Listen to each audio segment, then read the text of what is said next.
Sesungguhnya zina itu, kalau sudah kalian buka pintunya, adalah suatu perbuatan yang keji, pasti menyusahkan kalian, dan jalan yang sangat buruk. Allah SWT telah mengabarkan tentang kenistaan zina itu dengan sendirinya, yaitu keburukan yang mencapai klimaksnya, sehingga kenistaan sudah melekat pada akal hingga bagi banyak hewan sekalipun. Di alam hewan pun sendiri, subhanallah, zina itu dianggap buruk. Kalau yang bukan pasangannya lalu dia gaulin, itu ada alam hewan yang menganggap juga itu buruk.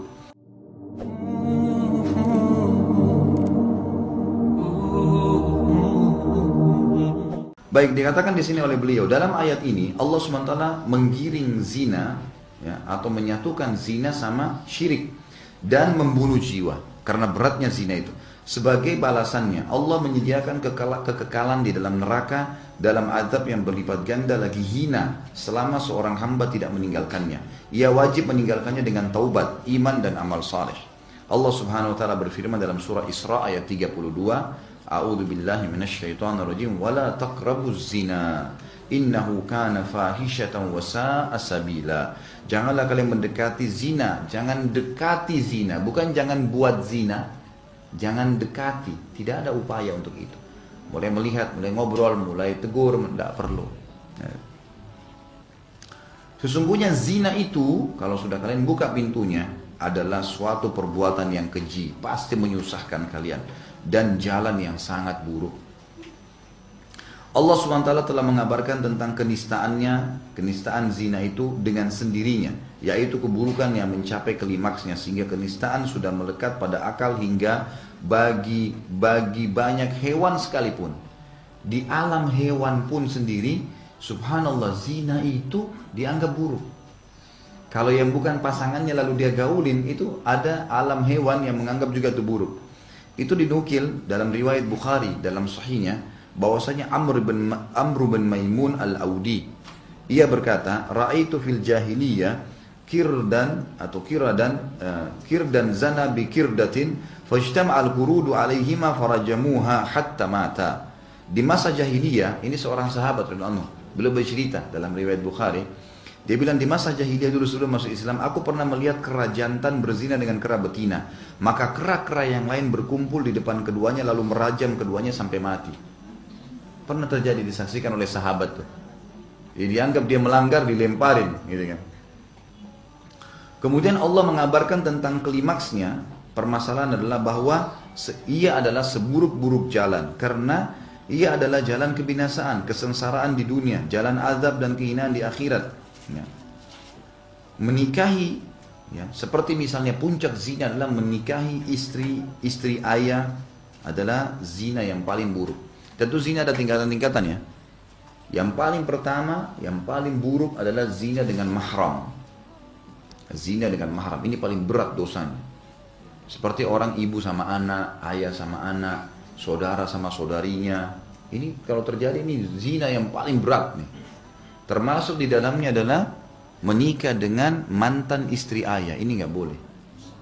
Jadi kalau misalnya laki-laki poligami, dari istri pertama dia punya anak ada yang bujang. Bahkan mungkin anak dari istri pertama lebih tua daripada istri keduanya. Si ayah meninggal. Tidak boleh si anak ini menikahi mantan istri ayah, nggak boleh. Walaupun lebih muda. Bahkan pernah terjadi, Nabi SAW mendapatkan informasi di satu jazirah Arab ada laki-laki menikahi mantan istri ayahnya karena masih lebih muda, ayahnya meninggal dinikahi. Maka Nabi SAW suruh ke sana membatalkan pernikahannya, lalu mengambil setengah hartanya sebagai denda, gitu kan, hukuman, gitu kan. Jadi ini nggak boleh. Kemudian level zina yang dibawanya adalah berzina dengan istri para mujahid. Ini lain, ya. Ini memang ada hadis.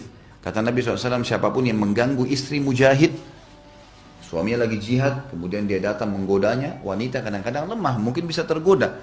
Maka mungkin dengan khidmah, dengan ini akhirnya dia terpengaruh. Kalau dia berzina dengan istri mujahid, maka Allah akan datangkan si mujahid tadi hari kiamat, berhadapan dengan yang menzinai istrinya, untuk mengambil pahala dia semaunya. Maka kata Nabi SAW, apakah kalian mengira si mujahid akan menyisakan satupun dari pahalanya?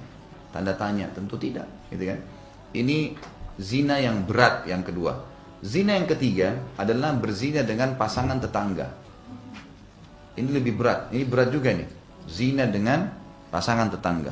Ya, waktu Nabi SAW ditanya, perbuatan apa yang paling Allah benci, diantaranya berzina dengan pasangan tetangga. Artinya kalau laki-laki berzina dengan istri tetangganya, berarti tentu si istri tadi tetangga itu zina dengan suami tetangganya, kan gitu, otomatis. Nah, ini termasuk dosa yang besar. Karena tetangga adalah orang-orang yang selain kerabat kita yang punya hak. Yang punya hak. Karena kalau kita ada apa-apa, kita akan minta tolong sama tetangga. Dan ada hukum khusus hak tetangga dalam Islam. Ini zina yang ketiga. Zina yang keempat adalah berzina dengan wanita atau dengan laki-laki, tentunya laki-laki perempuan, dengan suka sama suka. Ini zina yang memang dosa juga dan berat gitu ya. Karena ini akan merusak hubungan antara keluarga nanti kalau hamil dan seterusnya gitu kan. Merusak dialog. Yang terakhir adalah zina dengan pelacur. Zina dengan pelacur ya. Ini bukan berarti zina dengan pelacur berarti ringan, tidak. Dia dari level dosa zina semuanya besar, tapi dia yang paling rendah. Karena dasarnya pelacur itu tidak ada urusannya gitu loh. Tapi tetap dosa besar, tetap dosa besar. Kata beliau, Allah Subhanahu wa taala mengkhususkan dengan celaan yang lebih dengan mengatakan hal itu adalah kenistaan, menjadikan Allah murka dan buruk jalannya. Allah juga mengaitkan keberuntungan seorang hamba pada sikap memelihara kemaluannya dari zina. Tidak ada jalan baginya menuju keberuntungan tanpa hal itu. Sebagaimana Allah telah berfirman di dalam surah Al-Mu'minun ayat 1 sampai ayat 7. Bunyinya, a'udzubillahi minasyaitonirrajim, qad aflahal mu'minun الذين هم في صلاتهم خاشعون والذين هم عن اللغو معرضون والذين هم للزكاة فاعلون والذين هم لفروجهم حافظون إلا على أزواجهم أو ما ملكت أيمانهم فإنهم غير ملومين فمن ابتغى وراء ذلك فأولئك هم العادون. Sesungguhnya beruntunglah orang-orang yang beriman, yaitu orang-orang yang khusyuk dalam sholatnya. Khusyuk artinya konsentrasi. Ini sifat-sifat orang yang beriman. Dan dijanjikan masuk surga Firdaus, surga tertinggi. Kata Allah, beruntunglah orang yang beriman. Ciri pertamanya adalah orang yang khusyuk dalam sholat, konsentrasi. Dan yang kedua, orang-orang yang menjauhkan diri dari perbuatan dan perkataan yang tidak berguna, meninggalkan hal yang sia-sia.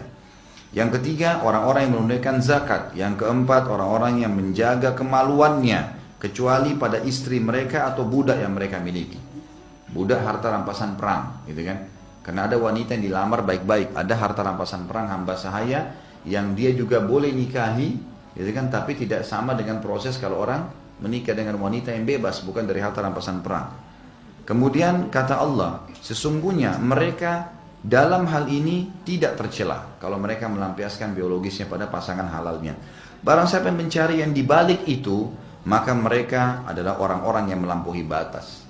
Lanjutan ayatnya, dan orang-orang yang menjaga amanahnya, orang-orang yang menjaga sholat 5 waktunya, sholat wajibnya. Mereka itulah para pewaris-pewaris yang mewarisi surga Firdaus yang tertinggi, gitu kan? Jadi ini ada 2 sifat yang belum disebutkan lagi, masalah menjaga sholat dan menjaga amanah. Gitu. Tapi saksi bahasan kita adalah masalah melampiaskan pada pasangan halal masalah biologis. Ini berisi 3 perkara, kata beliau. Barang siapa yang tidak memelihara kemaluannya, maka ia bukan orang yang beruntung. Ia tergolong orang yang tercela dan melampaui batas. Ia tidak mendapatkan keberuntungan dan pantas menyandang sebutan sebagai orang yang melampaui batas serta mendapatkan celaan. Menahan kepedihan syahwat itu lebih mudah daripada sebagian hal ini. Artinya kalau orang menahan syahwat memang ada gojolak, tapi itu lebih mulia dibandingkan kalau orang lampiaskan pada zina, gitu kan?